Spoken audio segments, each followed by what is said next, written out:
Hello साथीहरू, welcome to my mini blog. आज चाहिँ मुभीको म सानो छोटो ब्लग गर्न चाहँदैछु। अनि आज चाहिँ खोला किनारमा सुटिङ छ हाम्रो। अनि त्यही भएर हामी चाहिँ सबैजना गाडीमा चढेर हिँडिसक्यौँ। केटाहरू सबैजना पछाडि छ, म चाहिँ अगाडि पुरा या दिएर भ्लगर बनेर हिँडिरहेको छु है साथीहरू। अनि दाइहरू सबै यहाँ हुनुहुन्छ। अनि चट्टसँग गाडीमा हाम्रो यही हो, साथीहरू हेर्नु सक्नुहुन्छ। अनि चट्टसँग हामी त्यस्तो आएको, केटाहरू पुरा खुसी भइरहेको रहेछ क्या सहरको केटाहरू पुरा। अनि गाउँको बगरमा आउँदाखेरि त रमाएर पुरा उल्टी सुल्टी देखाइरहेको केटाहरू है।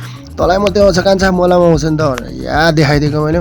अलिकति भुँडी चाहिँ ठुलो भएछ साथीहरू। अब हुनु त के हो, राईहरू हो, अब सुँगुरको मासुले भुँडी लागिहाल्छ नि होइन साथीहरू। अब अनि यता चट्टमा चाहिँ रात परिसकेर अनि भित्र यस्तो हेर्दै आएको सेटमा चाहिँ हल्का यस्तो भइरहेको रहेछ है साथीहरू है। चट्टसँग अब त्यो सिलिमिली अनि होइन साथीहरू, यस्तै थियो चट्टसँग। अनि यता पनि चाहिँ हल्ला गर्दै आएको है। पुरा सबैजना बसिरहेको थियो। अनि म चाहिँ सिकान पुस्तेको हल्का चिसो भएर है साथीहरू। चट्ट यता भाइहरू चाहिँ गलेनको च्याट गरेर बसिरहेको छ पुरा हो। मैले चाहिँ हल्का दग्दिदिएँ। त्यसरी दग्दिएर यता आइदिएको सबैजना पुरा रेडी भएर बसिरहेको रहेछ। खोला बगरमा चिसो छ है, सबैजना रमाएर बसिरहनु भएको छ, त्यही खुसी लाग्यो मलाई। यता क्रेन पनि सट्टसँग हेरेर के बबाल देखिरहेको थिएँ साथीहरू मैले चाहिँ है। अनि यता आएको फेरि नेपाल भारत सिमाना अरे, र ओरिजिनल सिमाना हो कि होइन रहेछ, काठको रहेछ है साथीहरू है। अनि यता आएँ म चाहिँ सुइङ सिसो अगाडि बढेँ।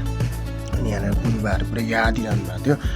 पुरा आज चाहिँ फाइट ल भनेर चाहिँ म चाहिँ खुसी भएर अगाडि उफ्रिँदै गएँ। अनि गुरुबाले के उफ्रिरह, यता त अटोसँग फाइट सुरु भयो। अनि हाम्रो हिरो नि पुरा आगो बोकेर चाहिँ होइन आमा पुरा दिइरहनु भएको थियो। अनि यता भाइ चाहिँ ल दाइ म खोला देखाइदिन्छु लु हेरौँ त भाइ भनेको, ज्याम उडेर चाहिँ आगो हालिदिएर होइन। बिचराको ढाड पनि पोलेछ, तर अनि भाइ ढाड पोल्यो भनेको छैन दाइ छैन अरे होइन। चट्टसँग यता आगो देखेपछि म त अब नताप्ने कुरै हुँदैन साथीहरू। म चाहिँ चट्टसँग आगो ताप्नु थालेँ। चट्टसँग आगो ताप्दै अनि पसिना आएर गर्मी भएर चट्ट यता आगो भाइहरूले अन्डा बनाउँदै रहेछ। ल अब अन्डा खाइदिउँ है त साथीहरू, यतिमै बिदा लिन्छु भनेर म चाहिँ साइड लागेँ।